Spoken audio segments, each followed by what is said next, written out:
All right, folks, we will now resume our program. We're so glad that you're having chatting and discussion. That's wonderful. I will now present our next speaker, who is Mrs. Mikia Carter. Mikia serves as Assistant Director for UWF's Office of Equity and Diversity and is Program Coordinator for UWF's Take Stock Collegiate Scholars Program.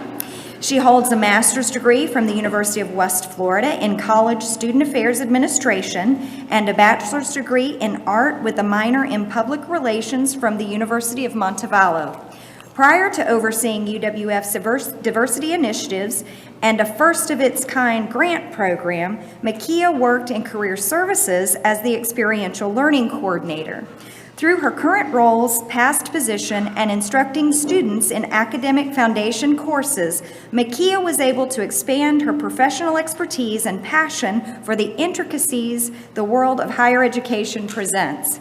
She has received a UWF SGA Distinguished Staff Member Award, a UWF Nautilus Excellence Award, an Excellence in Teaching Award by the UWF chapter of the National Society of Leadership and Success, and was a part of Pensacola's N-Weekly Rising Star class in 2017.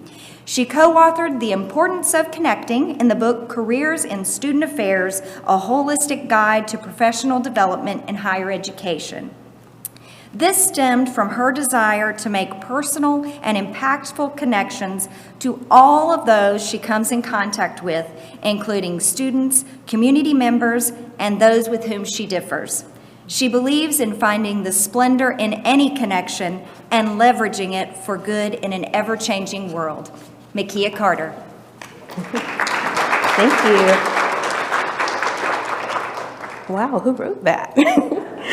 All right, so my name again is Mikia Carter. I'm so excited to be here this morning to be able to share Diversity Matters topics with you. So I think this is an absolutely perfect topic that Librata gave me, because coming from an experiential learning background and then also just enjoying any types of icebreakers and making connections with people, this is going to be a very heavily focused activity setting. So make sure that you have pen and paper and just go ahead and shake off those jitters, because we are going to kind of get a little more in person with the people at your table.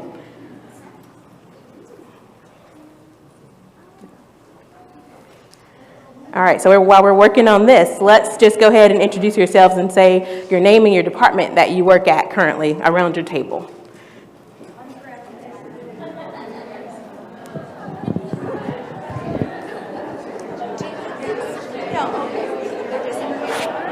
Are you going to need this? And if you don't have a table member, go find one. Are you going to need me to go around and not them speak? Okay. All right.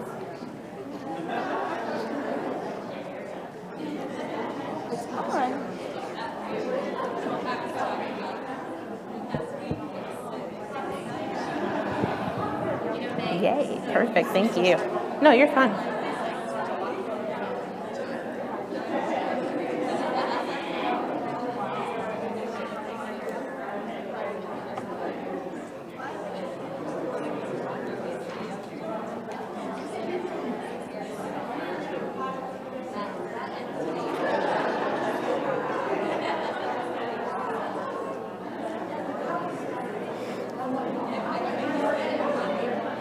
All right, so I know some of y'all have bigger tables than others, but we're going to go ahead and pull it back in. All right, and then kind of as I go through this presentation as well, I'm going to have all types of different activities or just different types of conversation starters that you can have within your department. So if I say, let me find a good, let me see. If I say, woo, that means that that's something that you can use within your department. So whenever I say that, that's when you know to get your pen and paper and make sure you kind of jot it down. So that way you can use it within your departments or within your classrooms or anywhere else that you go. All right, so kind of starting off, whenever we start talking about diversity topics within a diversity workshop that our office does, but then also within classroom settings, I actually got this particular syllabi verbiage for diversity and inclusion that I'm going to speak on from one of my mentors, Dr. Vonnie Cowan. So whenever you're going to start a conversation and it could get, start talking about something that could pull on someone's heartstrings or, kind of particularly not go with the morals or the values that people usually are, or you're usually familiar with, you kind of just want to start off with just a nice statement. So this training welcomes your unique varieties in opinions and thought. I ask that you be open and respectful of the many ideas shared and strive to listen for understanding, not to quickly reply. You may hear some beliefs that you may not agree with, but the exchange of unique viewpoints is the foundation of higher learning. It is critical that each student show respect for all worldviews expressed in this training. While our intention may not be to cause discomfort or offense to our table mates during discussions of sensitive topics, the feelings that take place in this training are not to be ignored and should be considered to be very important and deserving of attention. If and when this occurs, there are several ways to alleviate some of the discomfort that you may experience or some of the hurt. And so some of the ways that you can do that, and I'm going to say, whoo. So if you are within one of your staff meetings and you're going to speak on a diversity topic, or if you're just speaking on the months or the week's current events, if someone says something, so we're going to use the oops and ouch method. So how many of you have heard of the oops and ouch? A couple of you have? Okay. So if you're speaking and you say something that could particularly offend someone, or if you're speaking to someone and you see their face kind of change a little bit, you're going to say oops. So you're going to say your statement, or you're going to say what you're speaking of, and then you're going to be like, oops, let me stop, let me step back, and let me rephrase what I just said to kind of make it more, I guess, conducive to maybe how you should speak to someone else. So oops is what you can say. And then another thing is going to be ouch. So if you're speaking to someone and what they just said kind of hurt you, you can say ouch. So basically like oops, ouch, like ouch, I didn't kind of like what you said, kind of let's talk about it. So don't be afraid to kind of have those conversations within your work setting, or even within your classroom settings, or anywhere else that you are. All right, so why diversity and inclusion matters. So there's many reasons why diversity and inclusion matters. People have different backgrounds, they have unique and different experiences that they need to speak of. There's different ways that you can go about with diversity with better understanding of your colleagues. So that's the main goal that we have here, is just being more aware and just being able to understand what your colleagues say, how they feel, and kind of just how they want to be addressed within the work setting. Diversity encourages the search for novel information and perspectives, and it leads to better decision making and problem solving. So whenever you are in a group setting, just really appreciate those diverse conversations that you are having with others around you. Okay, so there's some benefits and challenges of diversity.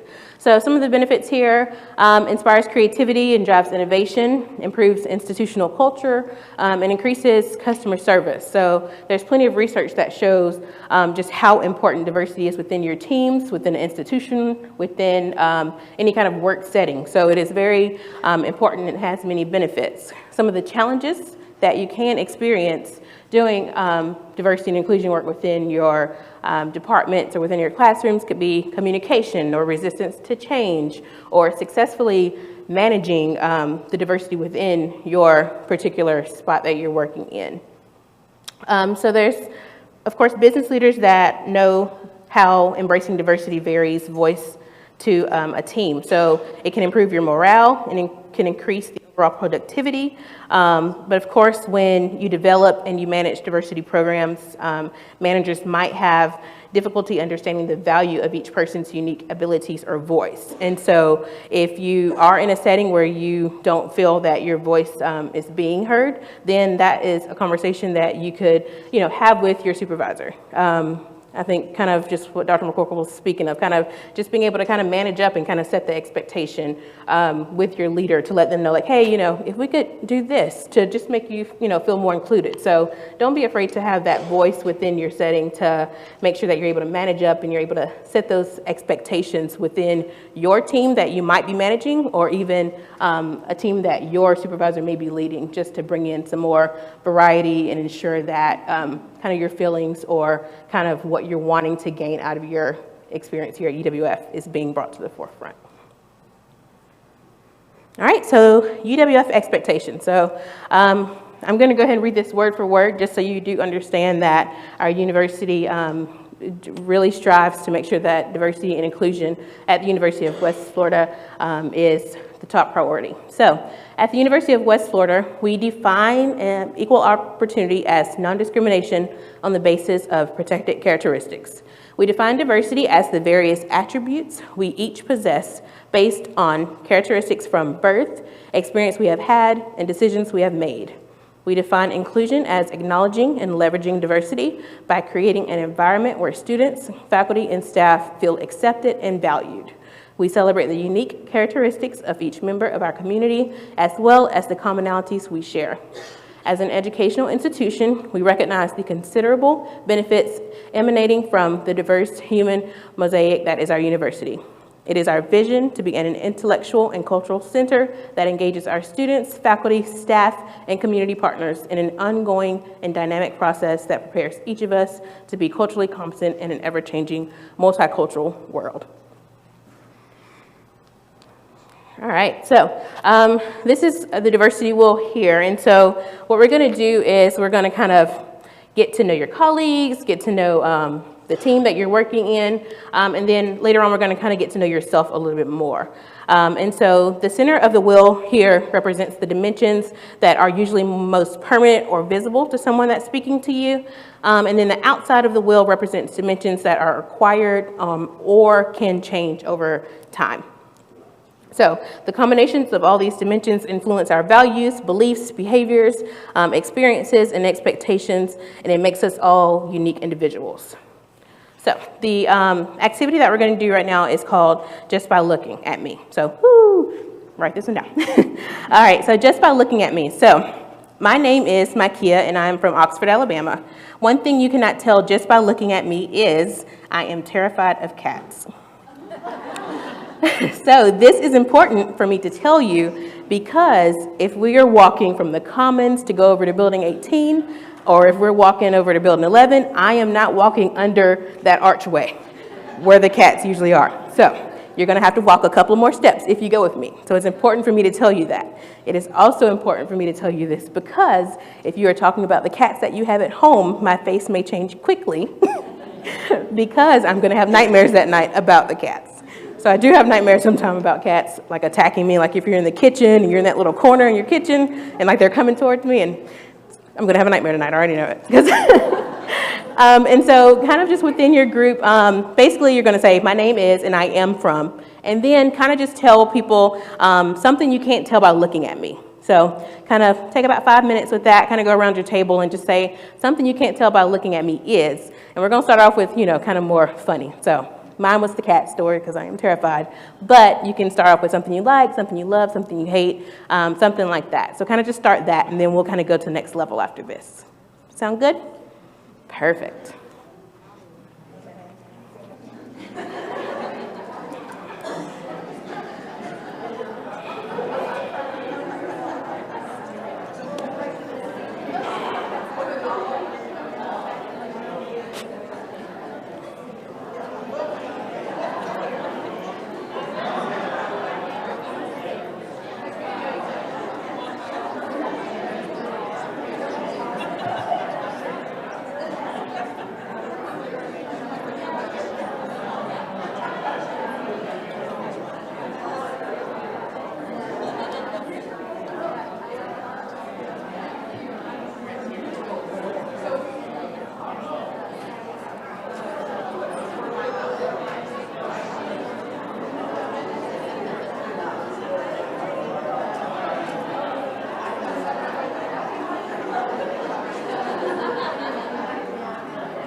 All right, so we're going to go ahead and bring it on back in.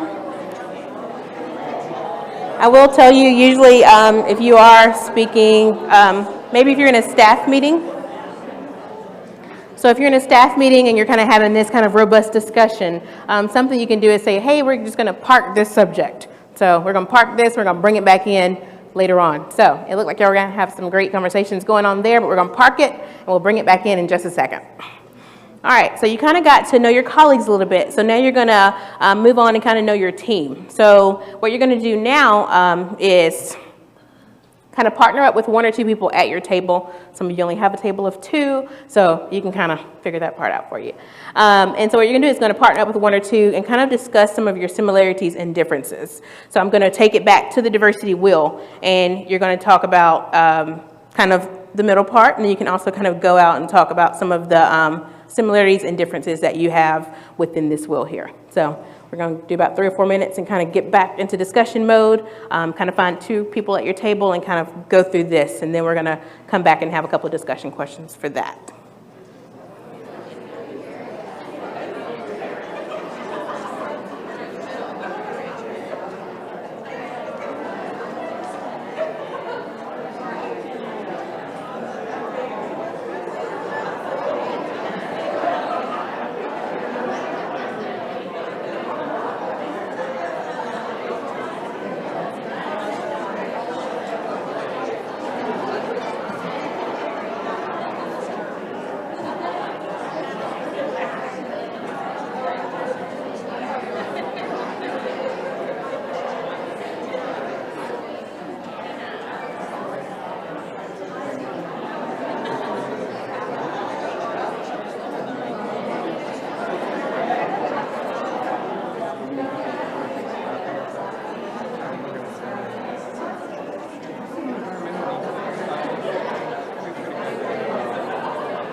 All right, so we're going to bring it on back in one more time.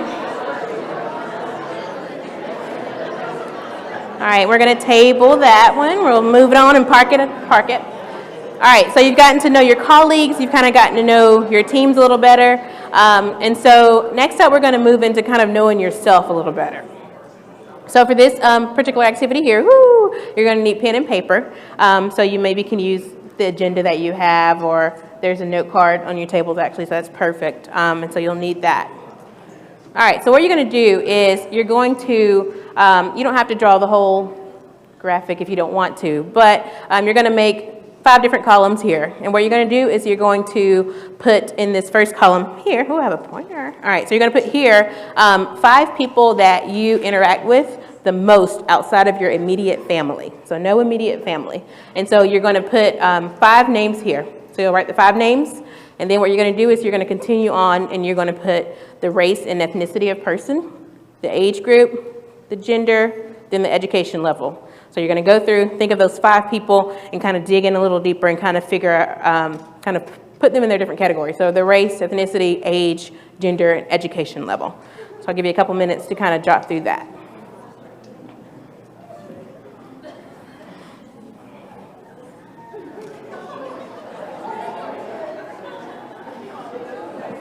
If you don't have 5 friends, you can do 2.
All right, so I hear our front table, the all-stars kind of starting to go through. So we're going to go ahead to the next slide and kind of talk about within your group, how diverse is your circle of influence, and how does your circle of influence shape your worldview? What are some of the factors that might limit the diversity of your circle of influence? And then also, how might you expand that circle that you currently have? Those 5 people that you spend a lot of time with, how can you kind of expand that and kind of get to know some more people that are different and kind of have different backgrounds from yourself? So kind of just talk about that within your group a little bit.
All right, so we're going to go ahead and bring it on back in. Give you about 20 seconds to finish up.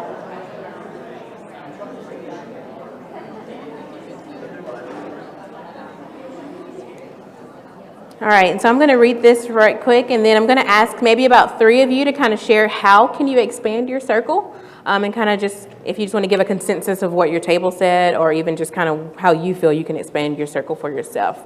So whether we actively seek out friends from opposing political parties or friends who have radical taste in music, having some variety in our life is beneficial both to us and to the community around us. By being conscious of the people around us and being open about making novel relationships, we can avoid being trapped in an echo chamber and kind of really discover what lies beyond our reach. So go out there and grab lunch with one of these colleagues that you're speaking with today at your tables. How many of you in here know every single person at your table? All right, so we have like a couple. So how many of you in here don't know every single person at your table? Okay, so everybody else should know everyone at your table. So, you know, kind of you've been able to kind of really share some things with your table today. So don't let those conversations stop. Something we say in our office is start the conversation. So I feel like today we've been able to really start the conversation. So kind of grab lunch with someone at your table and kind of get to know them a little better, kind of even after this. All right, so can anyone kind of just share how you can expand your circle? Looking for maybe 2 or 3 people to just share with me. April has a beautiful microphone for you. I think we don't have a lot of control over where we work necessarily or our neighborhoods, but one thing we have control over is our hobbies and our interests. So using that to branch out, and in my case, I was saying I'm a big science fiction fan, so a lot of science fiction conventions, and watching the growth and diversity at the science fiction convention since I started going in the 90s to now, it is amazing, and it's really lovely to see, and I think that would be an easy way to branch out is through hobbies and interests. I love that. Thank you.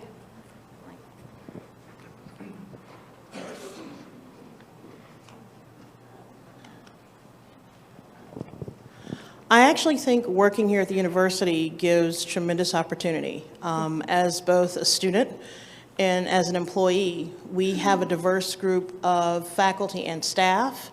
If you sometimes take an opportunity to walk around and meet people, or coming to events like this, you meet people. But if you get involved with students, there's so many diverse students that we have on this campus, their activities that they do, and if you engage with the students, it will, I think, open your eyes and expand the possibilities. So there's lots of opportunity on campus, not just interacting with students, but interacting with the other faculty and staff, because we do have a good-sized diversity of individuals here on campus. So if you don't have the hobbies, just take a chance and walk around and meet people, or the people you see at these kinds of activities, or even in the trainings.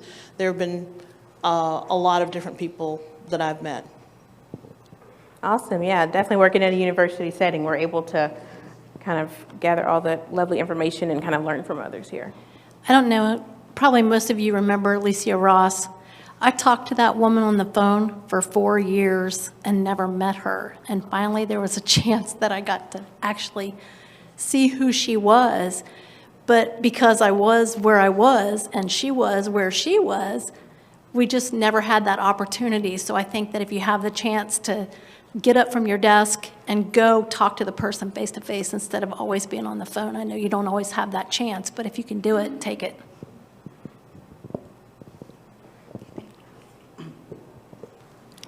Okay, bandwagoning on everything they said. You can also join some of the organizations here on campus, and you can go to gallery night.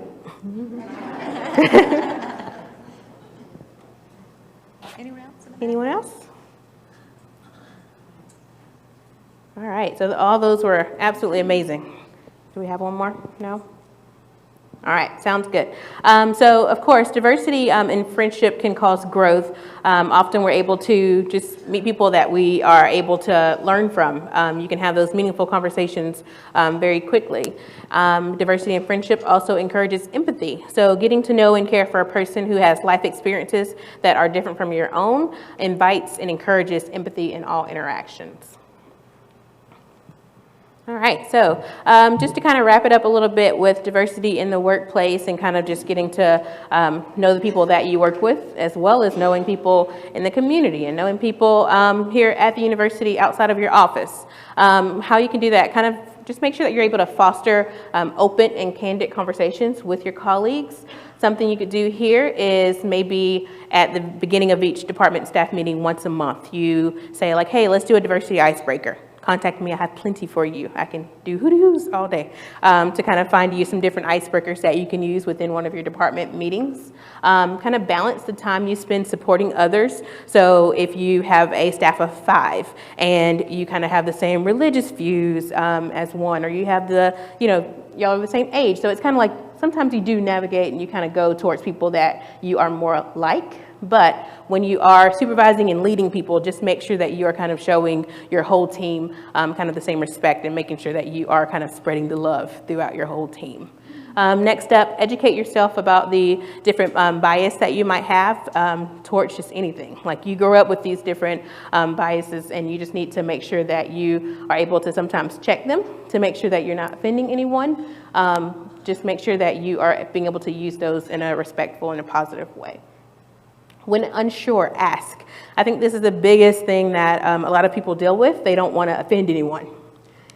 If you have a question, just feel confident in yourself and comfortable to just kind of go and ask that question to anyone that you have a question about. So we will be having a diversity conference in March here in this area here, and we will have a panel of different people to come in that will kind of just we'll probably just have them kind of laid out across the room, and there may be an African-American male that you want to ask a question to. So we're going to encourage you to go up there and just ask that question that you've always wondered. Like, there's so many things that you can learn by just asking questions, and we don't want people to be kind of like afraid or kind of think that you're going to hurt someone's feelings if you ask. If you ask it from a sincere place, and people can usually tell if you are asking it from a sincere place and you really do want to know. So that way you can be more respectful and more aware of your surroundings. So just whenever you do have questions, just feel free to ask.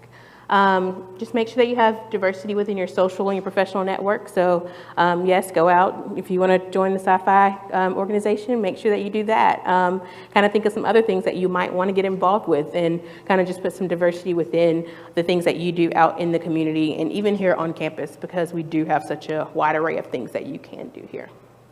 Next up, incorporate diversity training within your meetings or even suggest the cross-cultural competency certificate. So we do have the cross-cultural competency certificate that you can even get online now. You can go into the HR training and take those there as well.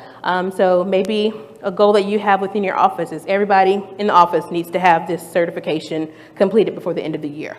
Like, that's a nice goal that you can easily say, like, hey, we checked a box and we were able to make sure that everyone here was certified. And then when it comes towards evaluation time, then when you do have the diversity and inclusion spot there on your evaluation, you can kind of say like, hey, like I did take an active approach to ensure that I was being trained on multicultural issues and things of that nature. So those are just some different things that you can take into consideration there. All right, so I'm going to kind of flip it a little bit and kind of just go into our Office of Equity and Diversity here. So kind of meet our staff here. So we do have Dr. Kim LaDuff, who is our Chief Diversity Officer. Karen Rentz, myself, Johnny, and Diana also work there in the office. So if you ever need anything related to diversity initiatives, equal opportunity programs, or Title IX, come over to Building 19 and see us. All right, so some other things to consider within your office. So consider hanging the diversity goals. Here are the diversity goals. So if you need any of those, you can email me at mcarter@ewf.edu, and I can get these sent over to your office. So an idea that I kind of stole from career development and community engagement is they all have this hanging up in their office. And so I go in everyone's office, and I'm like, oh my goodness, like, it kind of made me proud. I'm like, hey, thanks for really kind of showing this as a badge within your office to say like, hey, like we support diversity and we are gonna, we'll look at this card and we'll kind of just keep it at the front of our mind. And then Human Resources has also jumped on this lovely bandwagon, so we definitely appreciate you all for that as well. Create a diversity mission statement for your specific office or department. And so we're about to kind of go into one more icebreaker to finish it all off. And so one thing that I kind of read up on is creating a mantra. And so I got this from another university. And so some of the mantras they came up with were, our office will dedicate ourselves to actively listen to each other's stories. I promise to learn from and embrace differences among identities. Our office will recognize commonalities and shared experiences. Our office will practice inclusive language and be open to learning. And our office promises to educate others to foster an inclusive community that treats every person with dignity and respect. So within your group, kind of just think of a mantra. And this could be for yourself, because I know some of you aren't all in the same department or same office, but maybe this is something that you can take back to your students or to your office. But kind of just create a mantra for yourself or for your department, but right now for your table, that you feel is something that you can take back with you. So I'll read over these again and y'all can kind of just start talking. So our office will dedicate ourselves to actively listen to each other's stories. Our office will learn from and embrace differences among identities. Our office will recognize commonalities and shared differences. Our office will practice inclusive language and be open to learning. So those are just a couple, but kind of just thinking of some of the things that you yourself or kind of you within your table, kind of just think of a mantra for yourself that pertains to diversity.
Give me about 30 more seconds.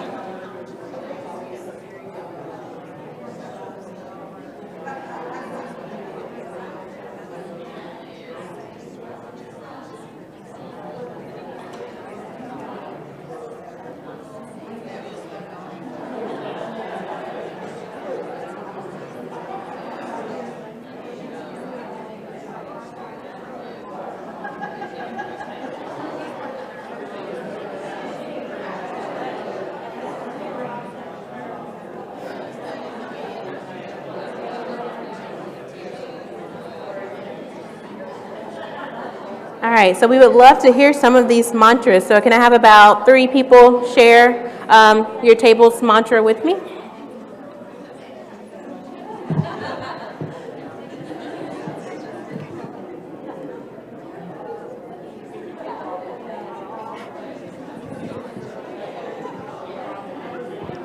April like no. All right, I was like, April like no. All right, so we'll go ahead and get the first mantra shared with us here at the front table. Okay, so one of the things we talked about was, April wrote it down. Seek and appreciate the uniqueness of each individual. Because I think a lot of times, we think of diversity as what we talked about earlier, something obvious, what we can see, rather than the things that we don't. And I think I realized that when I looked at my circle of sphere of influence, it seemed like they were all like me. But then I was like, some of these people, I don't know what their religious belief is. I don't know what their political beliefs are. Sure. And I think sometimes we're afraid to bring those things up because either we don't want to know or, we're just afraid of, maybe it'll get hostile or, whatever. But I think that, seeking that out more and asking more questions and learning more about what makes each individual unique, kind of can bring some diversity in. Ding, ding, ding. Good one. Else like to share their mantra?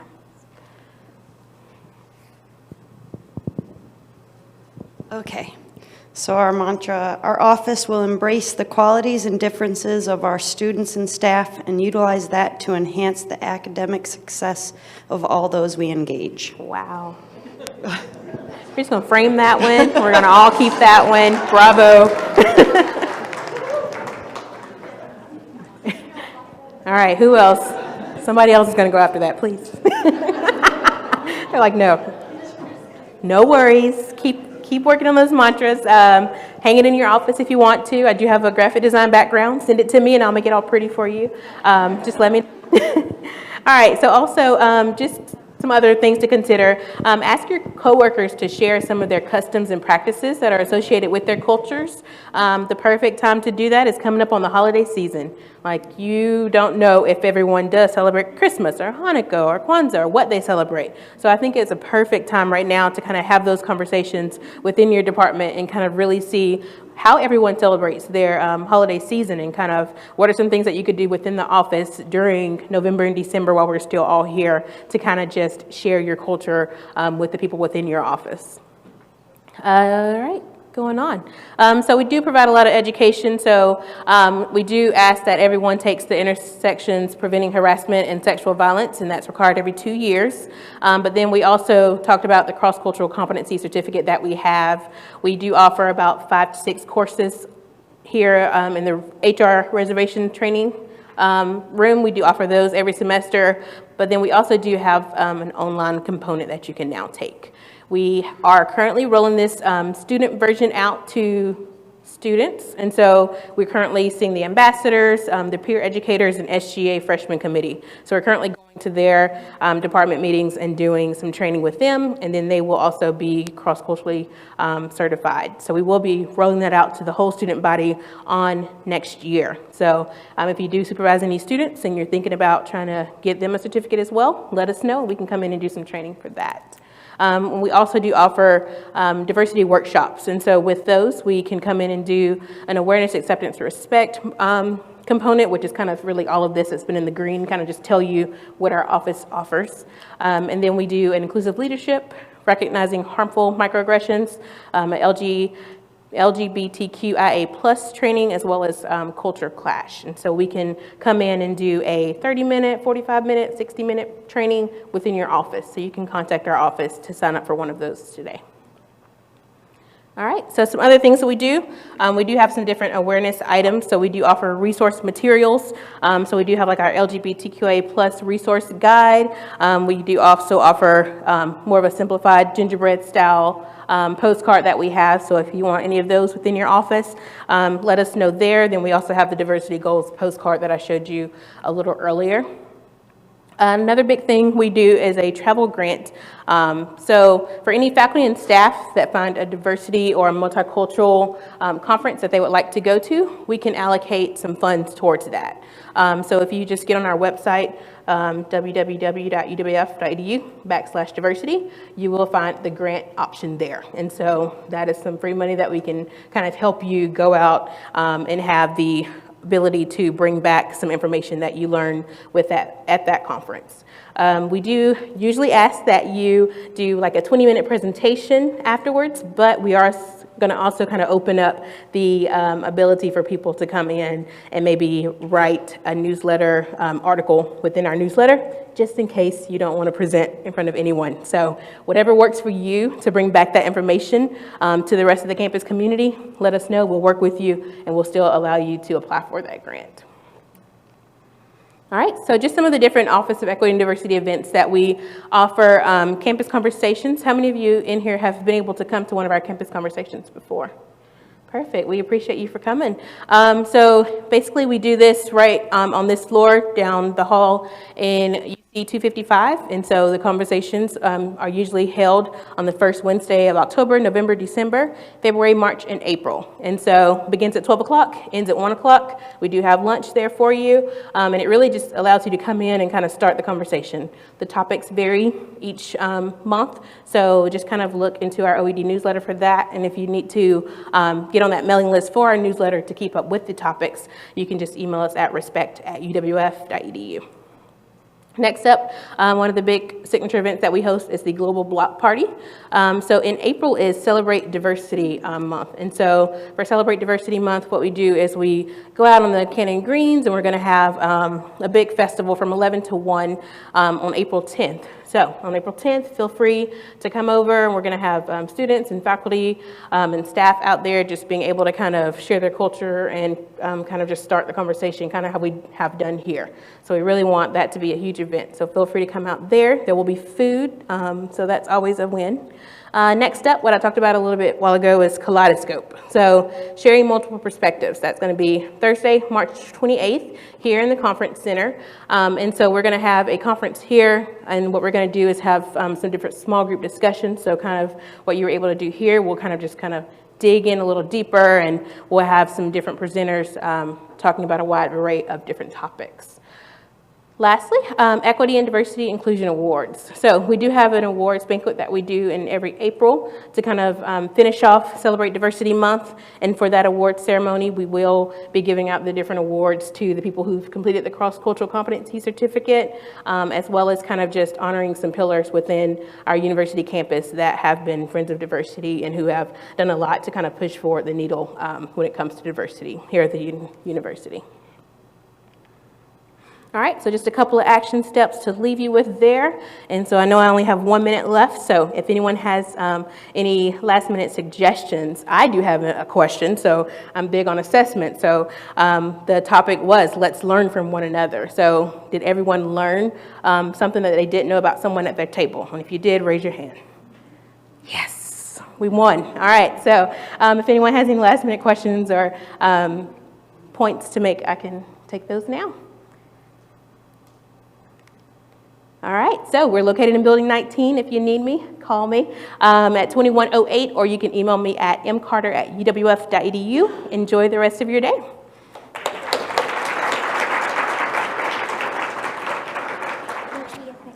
Thank you. Oh, y'all so sweet.